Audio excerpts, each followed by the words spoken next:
My coworker stole my idea, but the presentation exposed him instead. I knew something was off the second I saw Mark walking into the meeting room with that smug grin on his face. He had that, I'm about to impress the boss, look. Except the slides he was about to present.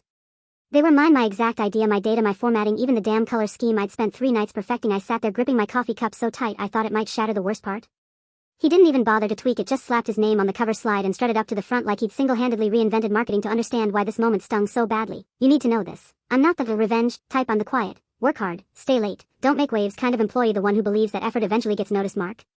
He's the type who can charm his way through a fire alarm test and still get a promotion. He never stayed late, never carried the workload. But somehow, he was always seen. A month ago, our boss announced a company-wide competition for the next big campaign idea. Winner gets a $10,000 bonus and a chance to lead the project for me. It wasn't just about the money. It was finally a shot to prove I was more than the quiet background person who kept things running, so I poured myself into it. Late nights, energy drinks, and way too many cold dinners at my desk. My concept revolved around personal storytelling through data, a creative way to connect clients with their own customer base emotionally. I even ran a few test surveys, made mock visuals, and prepared a clean slide deck. The only person who'd seen it before submission was Mark, my supposed friend, who offered to review it for feedback. I should have known. Fast forward to the presentation day. Mark waltzes in wearing confidence like cologne, and as he starts talking, I swear my jaw nearly hits the floor. Slide by slide, word for word, it's mine. He's presenting my idea, my structure, my phrasing. The only difference was that he'd changed the title font to something hideous and added a cheesy tagline. I glanced around the room, half expecting someone to notice, but no one did. Everyone was nodding along, impressed, even my boss. That's when I decided I wasn't going down quietly. When my turn came, since everyone was presenting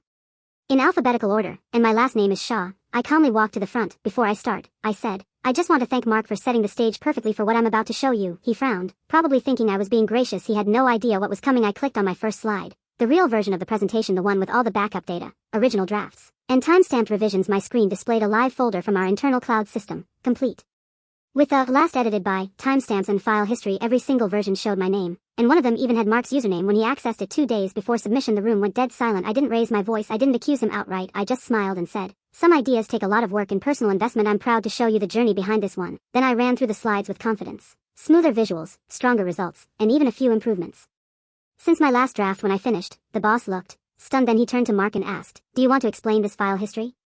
Mark stammered something about collaboration and shared ideas, but the timestamp spoke louder than he ever could. Everyone knew. You could practically feel the embarrassment radiating from him. The meeting ended 10 minutes early. My boss asked me to stay behind. He apologized for the confusion, praised my professionalism, and, the cherry on top, told me I'd be leading the campaign. The bonus was wired that same week. As for Mark, let's just say he's been transitioned to a new role, which is corporate language for, don't come back on Monday. A week later, he sent me a text. You didn't have to humiliate me like that. I stared at it for a while before replying. You did that all on your own, and honestly, that might have been the most satisfying message I've ever sent. Sometimes karma doesn't need to shout, it just needs a PowerPoint.